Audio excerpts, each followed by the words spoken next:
Bonjour, je suis très heureuse de vous retrouver pour cette semaine de l'égalité.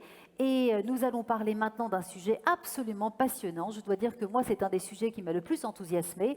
C'est agir pour une ville et des transports plus accueillants pour les femmes. Et pour évoquer ce sujet qui nous touche tous, j'ai le plaisir d'avoir à mes côtés eh bien, des femmes, 100% de femmes, un panel de qualité et surtout un panel de femmes d'action. Donc, je vais les présenter. J'ai Sandrine Charnoz, vous êtes chef de projet de la lutte contre le harcèlement dans les transports au sein de la RATP. Vous êtes également conseillère à la mairie de Paris, donc une femme d'engagement. Elisabeth Auger, vous êtes directrice client de Transdev et membre du conseil d'administration de Femmes en Mouvement. Marie-Pierre Badré, alors ce n'est pas obligatoirement dans l'ordre, vous êtes conseillère régionale déléguée spéciale auprès de la présidente de la région Île-de-France, Valérie Pécresse, sur la question de l'égalité femmes-hommes.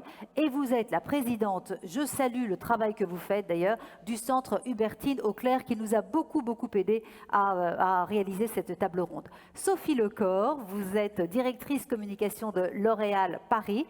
Et vous nous expliquerez tout à l'heure pourquoi L'Oréal est présent sur cette table ronde. Et enfin, Véronique Haché, vous êtes économiste des transports, experte en mobilité durable, fonctionnaire au ministère de l'écologie. Donc, des femmes d'action et de conviction à mes côtés. Alors, pourquoi un tel atelier ? Parce que nous nous sommes rendus compte que la ville et les transports, eh bien, ça devrait être un lieu où il y a une égalité. Ça paraît surprenant. Pourquoi est-ce qu'on parle d'inégalité? Eh bien, la réalité est de dire, force est de constater que la ville et les transports ne sont pas les mêmes, ne répondent pas aux besoins des femmes et des hommes de la même manière. L'espace public aujourd'hui est supposé appartenir à tous et offrir les mêmes perspectives aux hommes et aux femmes. Et pourtant, permettez-moi de placer le décor en citant quelques chiffres qui nous ont d'ailleurs été donnés par le centre Hubertine Auclair. 81% des femmes ont déjà été victimes de harcèlement sexuel dans les lieux publics en France. En Île-de-France, 63% des franciliennes disent avoir peur dans l'espace public contre simplement 30,5% des franciliens. Et en France, 40% des femmes s'interdisent encore certains espaces publics. Ces chiffres, vous en conviendrez, sont inquiétants et appellent des réponses urgentes. Nos ateliers de travail ont permis de révéler les attentes fortes des femmes, à la fois en termes de transport. Elles attendent que la mobilité réponde à leurs attentes, à leur mode de vie qui est différent de celui des hommes, et on apportera ces éléments tout à l'heure. Des attentes fortes en termes de sécurité, à la fois dans les transports, mais aussi dans la ville, mais aussi des attentes en termes d'espace public, d'équipement, que la ville les reconnaisse en tant que citoyenne à part entière. Donc, pour parler de tous ces sujets-là, nous allons commencer par les transports. Donc, je l'ai dit tout à l'heure, 2/3 des voyageurs qui empruntent les transports en commun sont des femmes, avec une mobilité plus segmentée, locale, avec des horaires décalés, des arrêts fréquents, et des encombrements. Les femmes, elles portent, elles poussent, elles accompagnent enfants et parents. Alors, comment faire pour améliorer leur expérience transport, pour répondre aux attentes de ces femmes? Et vous, Sandrine, vous allez peut-être nous expliquer comment aujourd'hui, à la RATP, on prend en compte ces attentes des femmes. Est-ce que d'abord on les prend en compte et quelles sont les réponses que vous avez préparées? Alors, d'abord, merci pour cette invitation et merci pour mettre voilà, un zoom sur ces sujets-là qui sont des sujets du quotidien.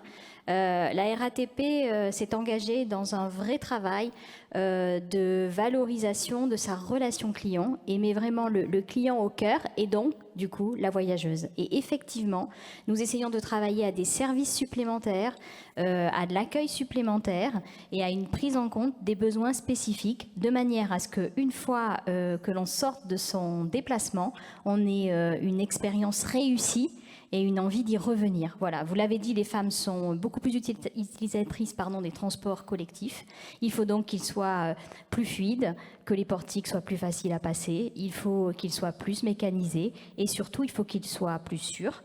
Nous devons aux voyageuses un transport sûr et serein. En tout cas, c'est ce à quoi nous nous engageons. Merci beaucoup, Elisabeth. Chez vous, Transdev, puisque vous êtes à la fois partenaire et concurrent, si on peut dire, de l'offre de mobilité, mais quelles sont les mesures que vous avez mises en place et quelles sont surtout les réflexions qui sont menées chez Transdev pour améliorer l'expérience des femmes dans les transports? D'abord, merci beaucoup. Merci pour votre invitation.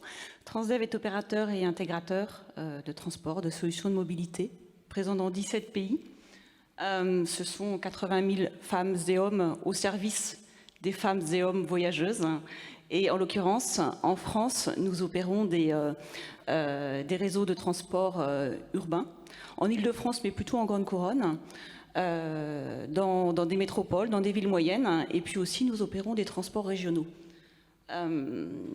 Notre vision de la mobilité des femmes, effectivement, on la voit à travers le prisme des enquêtes que nous pouvons faire, et effectivement, nous avons des réflexions autour de est-ce qu'il y a une mobilité des femmes déjà? Oui, il y a une mobilité des femmes, bien entendu.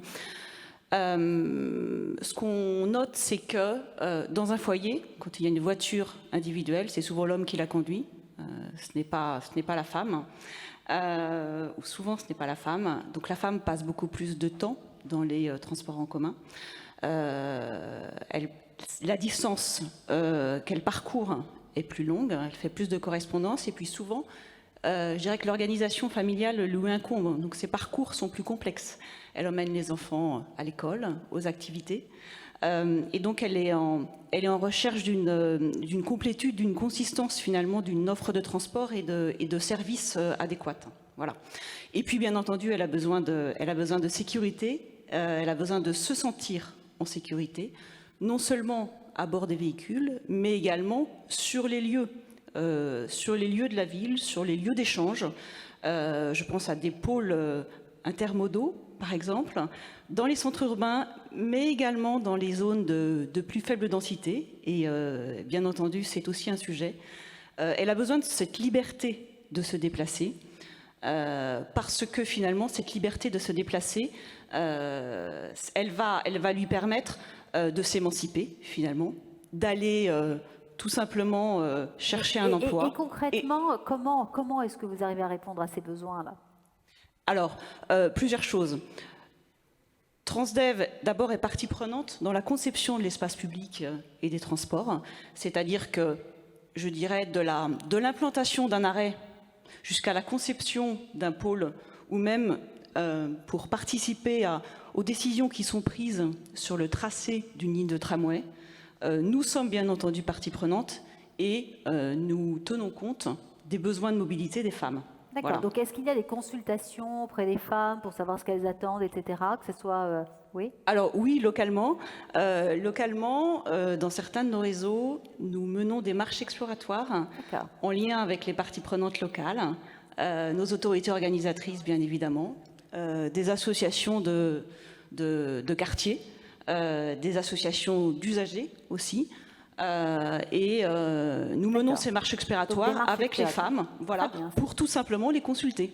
C'est intéressant. Marie-Pierre, je vous vois réagir depuis tout à l'heure.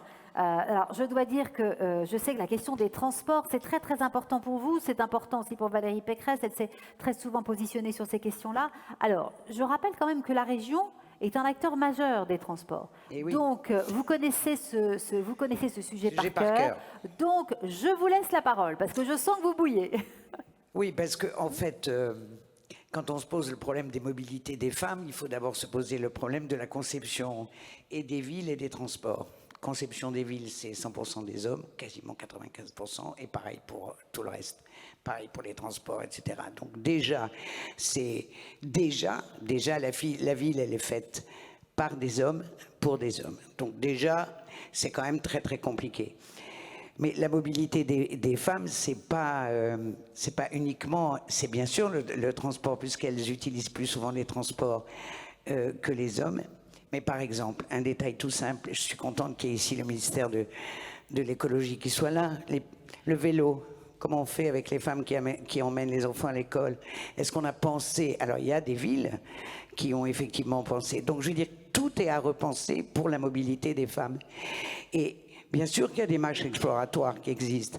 Enfin, nous en faisons depuis très très longtemps, parce que pour des tas de raisons, avec des villes au Canada, en Autriche, à Vienne, enfin, qui font des choses absolument fantastiques.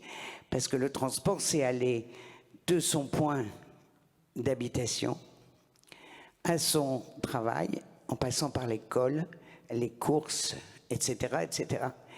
Donc c'est clair que c'est un tout, le transport pour la mobilité des femmes en tous les cas. Et puis nous avons des freins qui sont liés à l'état dans lequel nous vivons et qui est un état, Dieu merci, non discriminant et dont on peut se féliciter parce que Valérie Pécresse, comme d'autres, mais elle en tous les cas avait proposé qu'on puisse dédier une rame ou un wagon aux femmes. Et bien sûr, ce n'est pas possible parce que le Conseil d'État va nous dire que c'est une mesure discriminatoire. Et c'est bien ainsi. Néanmoins, pour les mamans qui se déplacent avec les enfants, avec les poussettes, avec, je suppose que dans le métro, même si depuis le temps que j'ai pas pris, mais enfin il y a peut-être l'année dernière, donc c'est pas si vieux que ça. Est-ce qu'il y a des facilitations de flux, la fluidité pour permettre à ces femmes de se déplacer relativement facilement avec des poussettes, etc. Et l'idée qui avait été développée de mettre un wagon pour les familles, en fait. Voilà, c'est ça pour les familles. Alors je ne sais pas si ça fera son chemin, si on y arrivera un jour, mais moi j'entends aussi l'opprobre du Conseil constitutionnel par rapport à la discrimination. Mais bon, il y a le problème de la mobilité, mais il y a aussi le problème du déplacement tardif. La région Île-de-France a proposé, à titre expérimental dans certains endroits, qu'il y ait des arrêts à la demande. Parce que depuis que les femmes sont autorisées à travailler tard le soir et la nuit, il y a le retour du travail à la maison. Moi, j'habite en Seine-et-Marne, j'habite pas très loin de Disneyland, à 4 km à vol d'oiseau.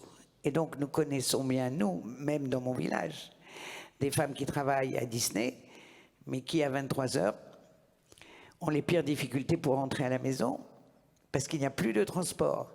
Et quand il y a un transport, quand il y en a un, il faut assurer que ce transport puisse les arrêter pas très loin de l'endroit où elles habitent, parce que sinon on retombe sur les mêmes problèmes de la conception d'une ville qui n'a pas été prévue pour que les femmes puissent se déplacer, même pour aller chercher le premier train ou le premier métro, dans des endroits sécurisés. Merci. Donc on a beaucoup de travail sur la planche. Il y a effectivement beaucoup de travail. Et puis je voudrais vous rappeler d'ailleurs que lors de nos ateliers de travail, certaines femmes nous ont dit c'est tellement important le transport. C'est la première des libertés pour nous. Hein. C'est la liberté de se mouvoir, d'aller travailler. C'est la liberté d'accéder à des loisirs. Mais certaines nous ont dit aussi lorsqu'on a été harcelé ou quand on est fatigué parce qu'on a eu des transports très difficiles pour arriver au travail, eh bien on ne peut pas être aussi productif qu'un homme. Imaginez notre état d'esprit. Si nous, on a été harcelés pendant le métro, on ne peut pas être dans le même esprit qu'un homme qui arrive au travail et qui, lui, n'a pas connu ça. Donc, vous avez un rôle majeur aussi à jouer sur cette question-là de l'égalité. Véronique Haché, hein, donc, on va vous écouter, puisque tout à l'heure, Marie-Pierre a dit que c'était bien que vous soyez là. Vous allez peut-être nous rappeler votre rôle au sein du ministère.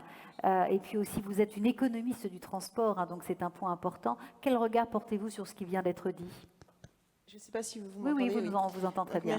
Merci à toutes et merci à tous d'être là, enfin voilà, et de nous écouter. Et merci pour l'invitation. Donc simplement, oui, effectivement, ça fait 25 ans que je travaille sur ces sujets. En tout cas, le sujet de la mobilité en général et de la mobilité durable aussi. Et donc par conséquent, comme on sait que 3/4 des voyageurs sont des voyageuses, voilà. Première chose, j'ai envie de dire qu'au niveau du ministère des Transports et de l'Écologie, il y a quand même une longue histoire de promotion au sein des directions de femmes. Et d'ailleurs, on voit en émerger plusieurs aujourd'hui. Hein, je noterai là des PDG d'Air France et RATP. On a eu aussi des femmes ministres. Donc, tout n'est pas perdu, mesdames. Voilà, et je pense qu'on va vers cet objectif. Ensuite, il y a eu effectivement au sein des directions des jeunes femmes, des femmes aussi qui sont promues et qui sont à responsabilité. Parce que je modérerais un peu ce que tu disais par rapport au fait que la ville et les transports sont faits par 100% des hommes. Non, il y a des femmes aussi, il n'y en a pas assez, il n'y en aura sûrement jamais assez, mais en tout cas, il y en a de plus en plus et la preuve, on en est des preuves vivantes. Et donc ça, je voulais aussi dire également qu'il y a des associations très actives soutenues par le ministère de l'écologie et des transports, notamment une association qui s'appelle Elle Bouge, qui est une association qui en fait demande à des marraines de venir expliquer un peu leur métier.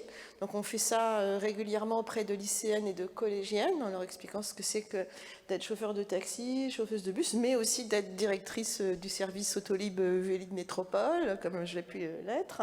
On fait intervenir aussi des directrices générales dans d'autres services de transport. Donc il faut aussi donner à voir un objectif et puis une... Donc, ce que vous êtes en train de dire, c'est que vous êtes en train de travailler sur l'attractivité pour qu'il y ait plus de femmes et donc que ça ne soit pas simplement conçu par des hommes et qui ne répondent pas aux attentes des femmes. En fait, je parle du processus de décision, c'est-à-dire, et là donc je viens directement au sujet comme vous m'y invitez. En fait, je pense que effectivement,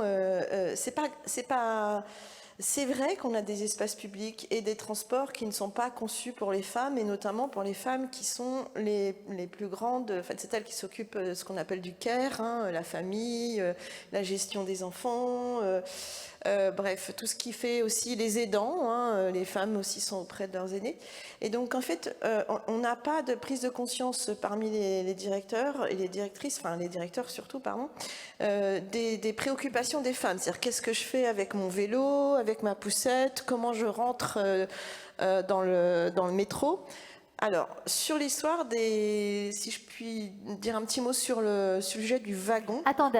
Avant de revenir sur le wagon, ce que vous dites est quand même super important. Parce que c'est ça qu'attendent les femmes. C'est ce qu'elles nous disent. On voudrait qu'ils comprennent qu'on arrive avec des caddies, des vélos. Oui. Alors, quand est-ce que le ministère va prendre en compte et à faire des marches explorateurs, justement, avec le caddie, le vélo, la poussette ?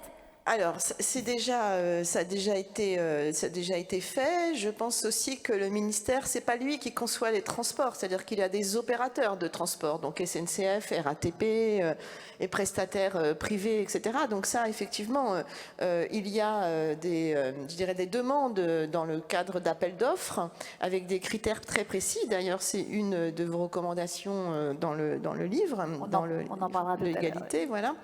C'est-à-dire que quand on est maître d'ouvrage, donc prescripteur, hein, comme une ville ou comme surtout l'État, on doit intégrer dans nos appels d'offres des critères obligatoires pour faire respecter une prise de conscience des décisions qui sont avec un prisme genré.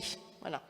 Et notamment, alors moi, en ayant été DG d'Autolib et Vélib, je sais que par exemple, on a mis sur les totems des Vélib l'écriture inclusive. Bon, je sais que c'est un détail, mais les élus parisiens avaient souhaité qu'on travaille aussi, parce que du coup, on donne dans l'espace public à voir le fait qu'on reconnaît qu'un abonné, ça peut être une abonnée. Voilà, donc tout ça, ce sont des petits détails, mais au fur et à mesure, mis bout à bout, on accueille mieux les femmes. Je sens que Sandrine, Elisabeth ont envie de répondre à ces questions-là aussi, mais avant de leur donner la parole, Marie-Pierre a évoqué un point en disant, mais quand on parle, parce qu'il y a de la mobilité durable, et les femmes doivent aussi intégrer cette mobilité durable, est-ce qu'on a pris en compte les attentes des femmes qui ont des petits-enfants, etc., avec les vélos? Alors, vous avez des chiffres là-dessus? Alors, les vélos, je pense que... alors, vous avez... L'État cofinance des opérations vélo, mais ce sont essentiellement les collectivités qui sont responsables des projets, et elles le font très très bien. Alors sur les vélos, en fait, j'ai envie de dire que c'est un tout. Effectivement, on ne fait pas du vélo de la même façon quand on est une femme que quand on est un homme, mais notamment toujours dans le sujet des micro-parcours dans la journée. C'est-à-dire comment je fais pour... J'ai une amie qui est donc présidente d'honneur de l'association Femmes en Mouvement et qui me disait, mais moi, quand j'ai un enfant sur le porte-bagages, comment je fais pour l'arrêter devant l'école? De toute façon, il y a des croix de Saint-André, enfin vous savez, les dispositifs anti-terroristes, voilà.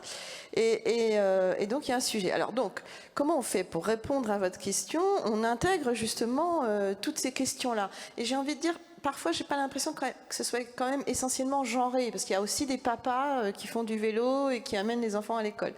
Ensuite, il y a le sujet de l'éclairage. C'est-à-dire faire du vélo la nuit, c'est pas la même chose que de faire du vélo le jour. J'ai l'air de dire une évidence comme ça. Mais en fait, aujourd'hui, on a des espaces publics qui sont éclairés à l'ancienne, comme je dis souvent. C'est-à-dire que vous avez des mâts d'éclairage qui éclairent les voitures et non pas les piétons ou les vélos. Donc il y a tout un travail aussi à faire de réadaptation des outils et des aménagements urbains. Donc on travaille avec les collectivités, avec les transporteurs, avec les associations d'usagers, puisque tous les projets de pistes cyclables sont soumis à des comités d'usagers vélo. Donc on a une association très intéressante au niveau national, une fédération nationale qui rassemble toutes les associations vélo. Donc on a un écosystème en fait qui permet de prendre ça en compte. Très bien, alors merci beaucoup.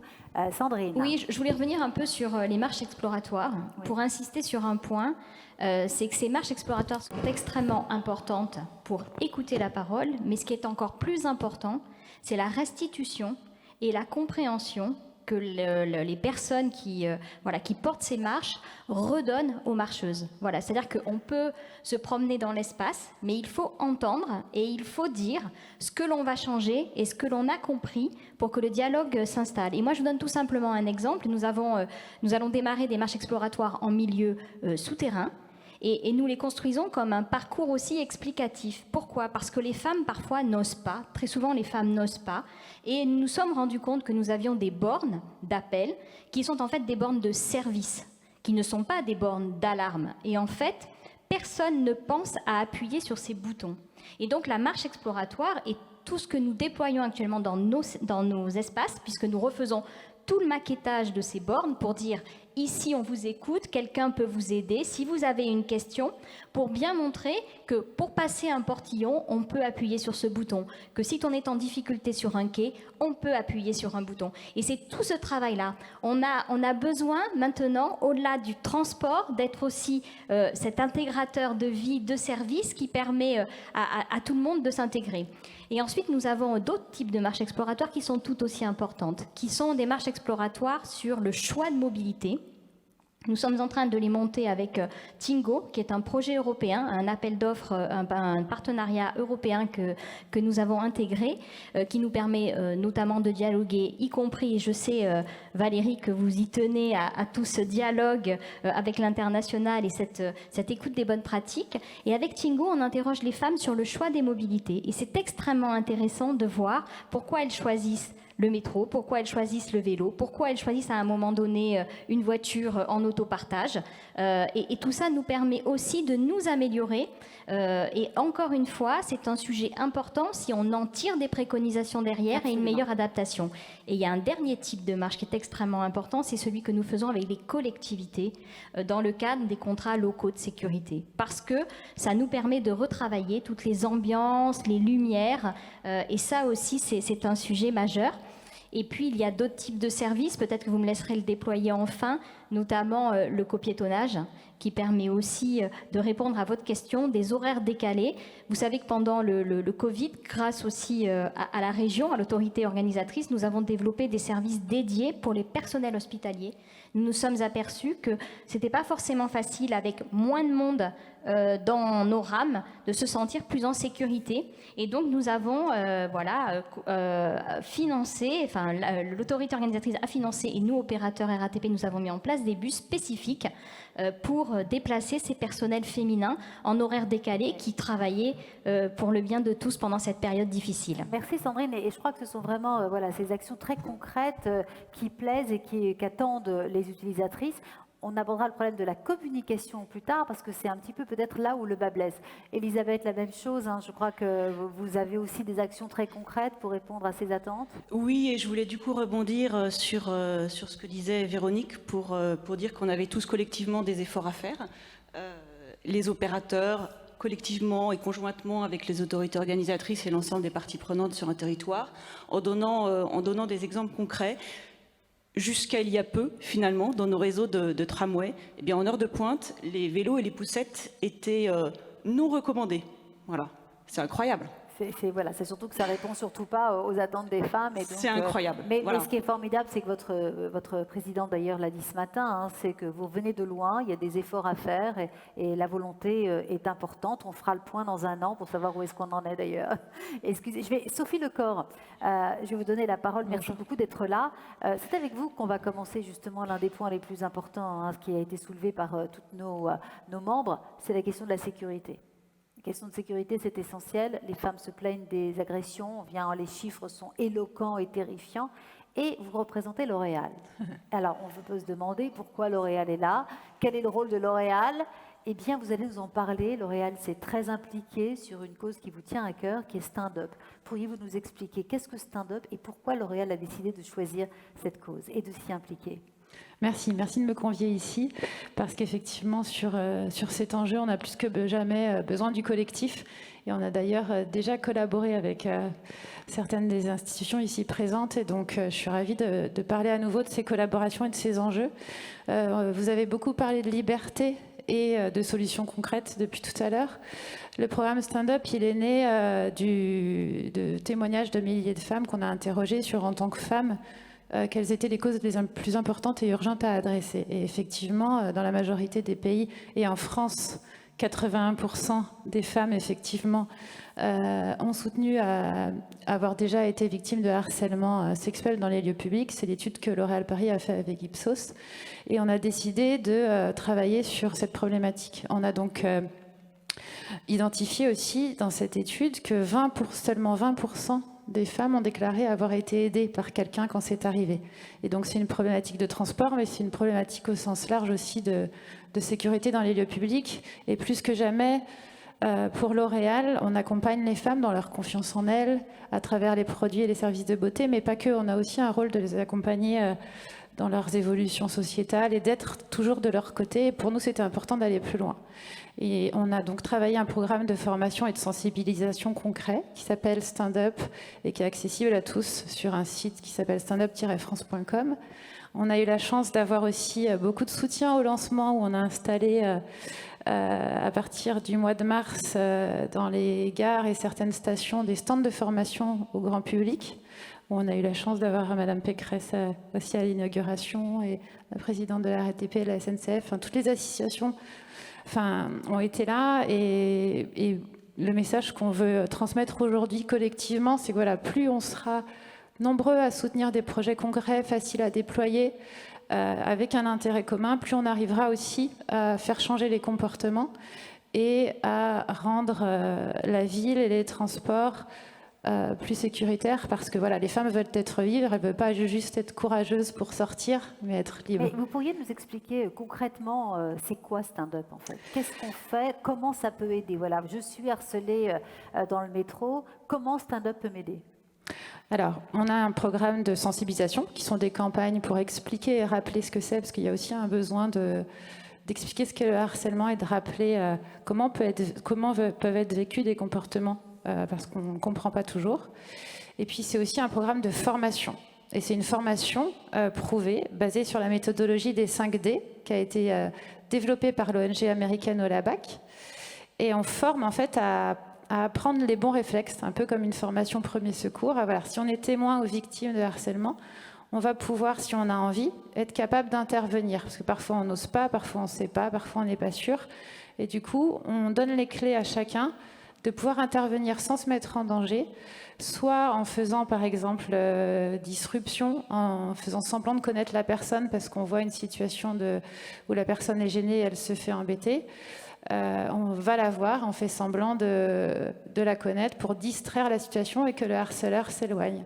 On peut aussi, le deuxième D, documenter, c'est-à-dire montrer qu'on filme, qu'on regarde la scène, parce que ça peut servir à la personne après pour porter plainte, et puis ça peut aussi avoir l'effet de stopper la situation. Il y a aussi le Donc troisième... vous êtes en fait une boîte à outils Exactement. de comment faire pour aider quelqu'un qui se fait agresser. Alors je tiens à vous dire que vous pourrez avoir accès aux formations stand-up sur le site de Marie-Claire, donc n'hésitez pas à le faire. Donc ça c'est juste Valérie un oui. mot parce que c'est extrêmement positif de souligner le côté bienveillant de cette formation qui met en exergue le fait que quand on est témoin, on n'intervient pas à 80% voilà, de témoins d'une scène. Et justement, ce qu'a réussi à faire cette formation donc, financée par L'Oréal, c'est vraiment de déculpabiliser et d'expliquer que si on n'intervient pas, c'est qu'on ne sait pas. Et les vidéos sont extrêmement illustratives des scènes de harcèlement et donc c'est aussi une fonction didactique. Donc j'invite vraiment tout le monde à aller les voir. Voilà, donc c'est un petit peu ce qu'on fait là, c'est de communiquer. Et je dois dire que ce qui a été d'ailleurs largement évoqué à l'occasion des ateliers, c'est l'absence, enfin qu'il fallait renforcer la communication. D'ailleurs, Marie-Pierre, c'est l'une des propositions que vous avez retenues du livre blanc. C'est renforcer dans les écoles et les entreprises la mise en place de campagnes de sensibilisation et afficher les numéros d'urgence en cas de harcèlement dans les espaces publics et dans les transports. Vous pourriez m'expliquer pourquoi vous avez choisi cette proposition? Parce que pendant le Covid, l'intégralité des médias, ça il faut quand même reconnaître, en ce qui concerne les violences en général, harcèlement et violence, c'est vrai que les médias nous ont bien aidés, ont bien aidé tout le monde à jouer le jeu. Ce qui fait que le résultat, nous avons eu une nette amélioration. Alors évidemment, il y avait, je ne parle pas du confinement, mais pendant le déconfinement. Et nous voyons bien que la difficulté qu'ont les femmes, c'est bien entendu de savoir à qui s'adresser quand elles ont rencontré ce genre de difficultés. Mais c'est aussi l'absence d'information.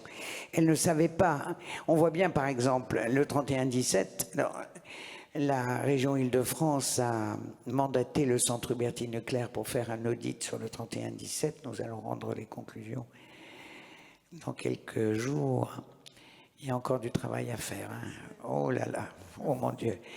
Le problème, c'est qu'il nous faut avoir des gens qui sont formés à la réception des plaintes. Vous ne pouvez pas mettre quelqu'un derrière un téléphone, d'accord, quand vous entendez ce genre de plainte. C'est absolument impossible. Ça, c'est la grande règle. C'est que toutes les plaintes de harcèlement et de violence doivent être entendues par quelqu'un qui est formé. Ça, c'est la règle number one.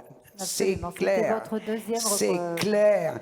Même si vous avez, c'est pas forcément des formations qui durent très longtemps, mais ces formations-là, ce personnel, que ce soit la police, la région Île-de-France s'est engagée à former les policiers qui allaient recevoir les plaintes et la gendarmerie sur l'intégralité de l'Île-de-France, parce qu'on s'est rendu compte qu'il y avait, voilà, donc c'est.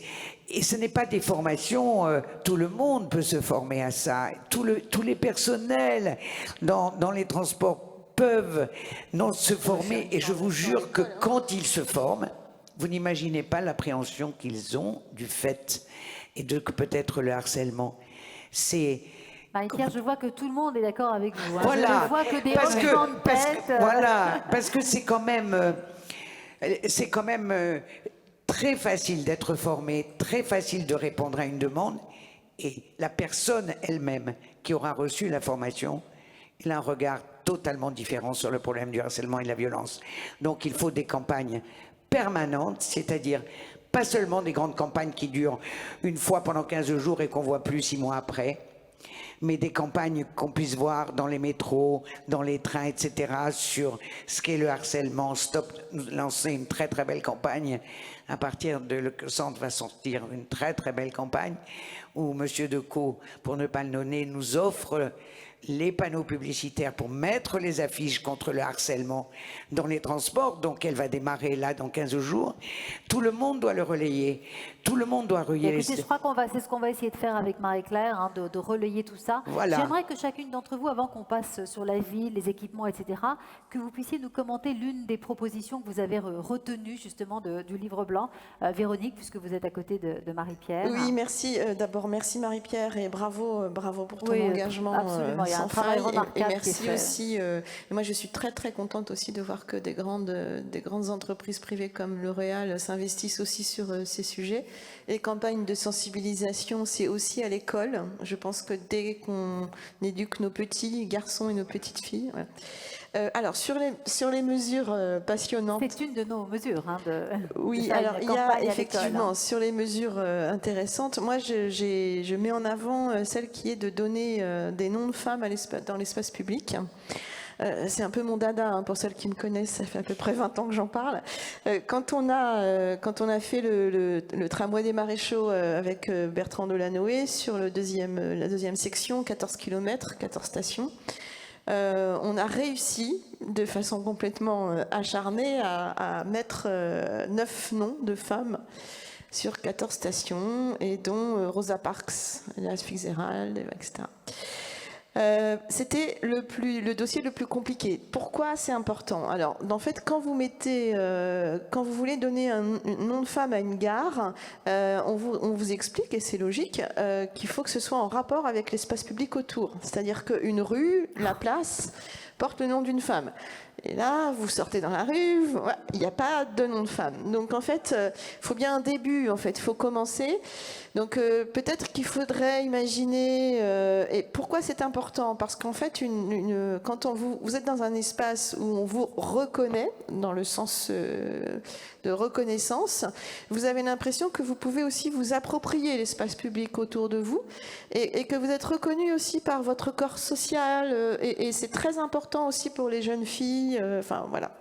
Donc et puis ça a un effet boule de neige, c'est-à-dire que voilà, on parle. On fait en sorte que la ville aussi appartienne aux femmes. Et vous dites pour les jeunes filles, mais moi je pense que ce qu'on a relevé dans les ateliers, c'est pas que simplement sur les jeunes filles, c'est les jeunes garçons, parce que la sécurité dans les transports, c'est pas simplement la question des filles, c'est la question aussi du respect les garçons doivent avoir des filles. Et ça, pour moi, c'est important. Donc c'est aussi aux hommes de dire la ville appartient aux femmes. Oui. Alors en fait, elle appartient. On aimerait bien qu'elle appartienne autant aux femmes qu'aux hommes. Je pense qu'il y a voilà.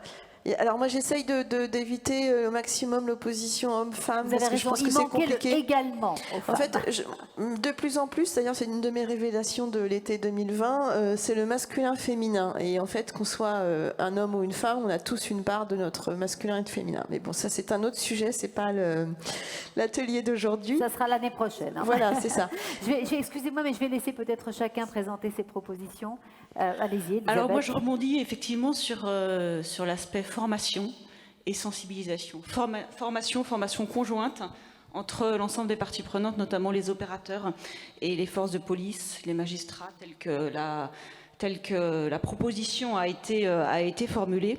Ça me paraît important parce que chacun à notre niveau, avec nos domaines de responsabilité, nos propres prérogatives, eh bien, on ne va pas résoudre le problème tout seul. Donc il faut absolument qu'on aborde ça sous une forme collective et de manière conjointe, et notamment parce que en tant qu'opérateur de transport, on se sent souvent dépourvu, d'autant plus qu'en termes de personnel, il faut bien noter que autant 60% de nos voyageurs sont des voyageuses, mais en termes de féminisation des métiers, nous n'en sommes qu'à 25% en moyenne.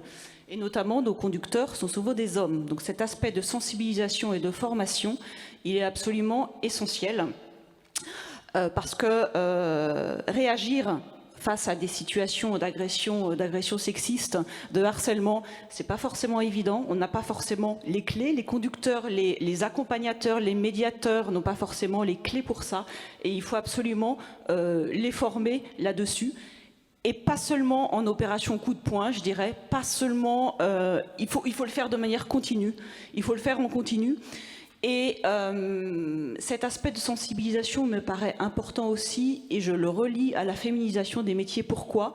Parce que quand on a plus de femmes qui travaillent au sein d'un réseau de transport, elles sont plus à même finalement d'aller sur le terrain à la rencontre des femmes voyageuses et de recueillir également le ressenti, tout simplement, Oui, et de les comprendre. Vous avez raison, c'est un sujet important. Sandrine, vous aussi, c'est un de...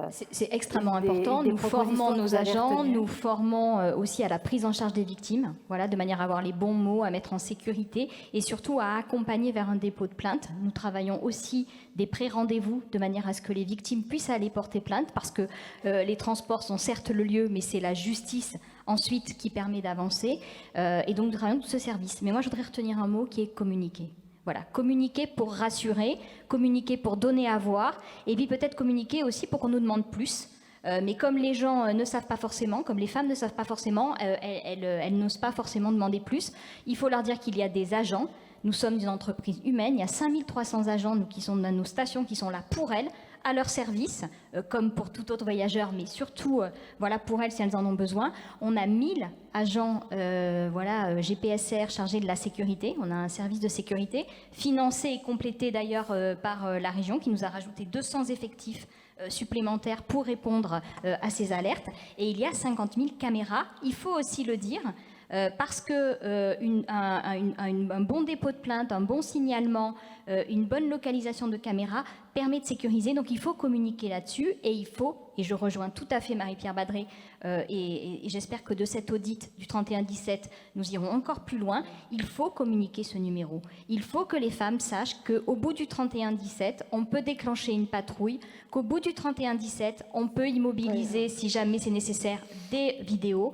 Et donc il faut que tout ça soit disponible pour toutes et tous, mais surtout pour toutes. Alors malheureusement, le temps passe parce qu'on pourrait parler de ça pendant des heures, hein, mais j'aimerais qu'on aborde la question de la ville aussi et des équipements, parce que là aussi on a fait un constat hein, que très souvent les équipements des villes étaient pensés avant tout pour les garçons, pour les jeunes garçons et beaucoup moins pour les jeunes filles, ou alors il y avait des équipements sportifs qui en tout cas pouvaient convenir aux deux, mais sur lesquels la communication était plutôt vis-à-vis des garçons. Je sais que Marie-Pierre, vous avez travaillé sur ces questions. Alors là, visiblement, vous n'êtes pas du tout d'accord avec moi. Donc vous allez m'expliquer pourquoi. Et votre avis, bien entendu, expertise m'intéresse. C'est une catastrophe. C'est une catastrophe. Ah non, c'est pas moi la catastrophe. Non, D'accord. mais c'est une catastrophe l'aménagement de la ville. Mais bien C'est une sûr. catastrophe. Non pas qu'il n'y ait pas des femmes qui soient pas. Bien sûr qu'il y a des femmes qui sont architectes, bien sûr. Mais attention, dans les conceptions architecturales, elles ne sont pas là. C'est-à-dire qu'elles travaillent comme salariées dans les cabinets d'architectes, sauf que quand on fait des appels d'offres, c'est des gros cabinets, etc. Et on voit bien, moi qui suis une collectivité locale et territoriale, on voit bien qui nous avons en face de nous quand il s'agit de faire même simplement des écoquartiers. Enfin, l'écoquartier, par définition, l'écoquartier, c'est prendre en compte le genre. Si on veut bien faire un écoquartier parfait, on prend en compte les genres des femmes et des hommes, etc. Et bien même dans les conceptions des écoquartiers, et qu'on les a autour d'une table, je n'en reviens pas, ça fait 20 ans que je fais ça, je suis aussi adjointe à l'urbanisme, donc voilà. Donc, c'est pas étonnant, ça n'est pas étonnant si nous n'avons pas une conception genrée de la ville. C'est clair. Alors, à votre avis, est-ce qu'il faut aujourd'hui subordonner l'investissement public à une vision genrée de la ville ? Enfin, de mon point de vue, oui. De mon point de vue, oui. C'est clair. Rien ne s'est fait en matière d'égalité de genre sans le passage de la loi. Je vous le dis, il n'y a pas de dynamique volontariste. On n'a qu'à regarder partout. Toutes les égalités que nous avons eues, elles sont du fait de la loi. Donc, il faudra mettre des critères genrés pour avoir des marchés, des appels d'offres. Parce que sinon, on ne s'en sortira pas. Je vois, Véronique, vous avez envie d'intervenir là-dessus. Et j'aimerais aussi avoir votre avis, puisque l'une de nos propositions, c'était de faire en sorte qu'il y ait des modules sur la ville genrée dans les écoles d'architecture et d'urbanisme, ce qui visiblement n'existe pas. Qu'est-ce que vous en pensez ?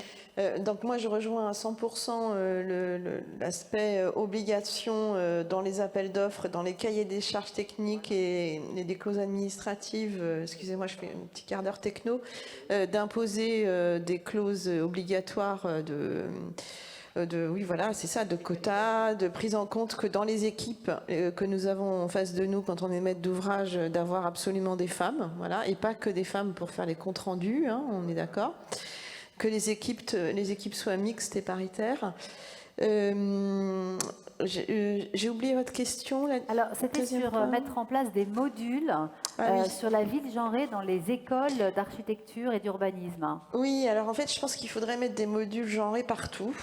En fait, je crois qu'en fait, il faudrait... Dès la crèche. Dès la crèche. Mais ceci dit, moi, je suis très enthousiaste. Alors, peut-être, je suis très optimiste, mais je vois cette jeune génération de femmes et de jeunes hommes aussi qui donnent vraiment espoir. Et donc, c'est pour ça aussi que j'insiste. Non, mais ça va changer. On y arrive petit à petit. C'est vrai que c'est très dur. Je pense qu'il faut former.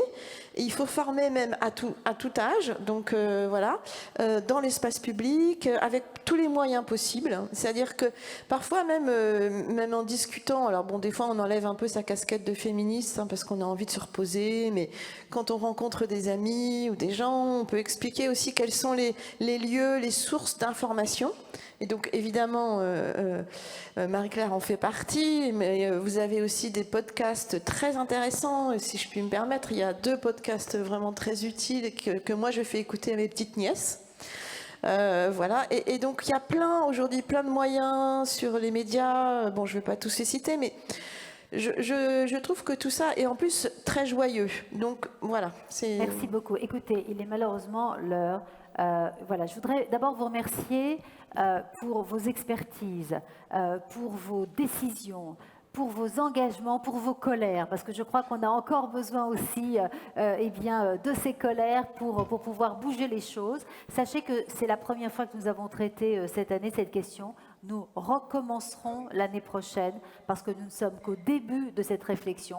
Donc, je vous donne rendez-vous l'année prochaine pour faire un point. Je vous donne rendez-vous encore à l'occasion de nos ateliers. Je voudrais vous remercier, Sophie Lecor, parce que j'ai oublié de dire quand même que parmi les propositions qu'elles ont retenues, il y avait de renforcer les propositions 66. stand-up. Et ça Merci à signifie que quand on parle de coopération, l'entreprise, l'école, les villes, nous avons tous à agir pour pouvoir renforcer la place des femmes dans la ville et dans les transports. Merci à vous. Rendez-vous l'année prochaine. Merci beaucoup. Merci beaucoup. Merci. Merci.